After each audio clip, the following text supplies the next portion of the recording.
সরকার government থেকে লোক আসে, পাড়ার লোক নিতে দেবে না, কি বলে?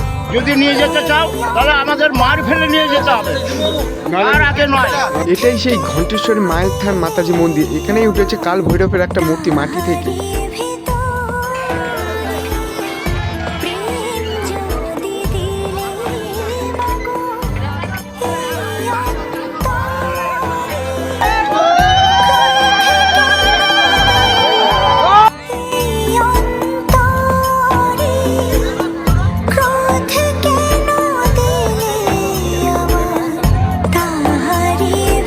কমেন্টে করছো দাদা এই মন্দিরটা কোথায়, এই জায়গাটা কোথায়? আমি বলছি দক্ষিণ দিনাজপুর ভায়ুর নামে জায়গাটা। আর এখানে মায়ের থান ঘণ্টেশ্বরী মন্দিরে এখানেই উঠেছে এই কাল ভৈরবের মূর্তি। আর এটা সবাই কমেন্টে লিখছে জয় মা কালী, জয় শনিদেব, অনেক কিছু বলছে।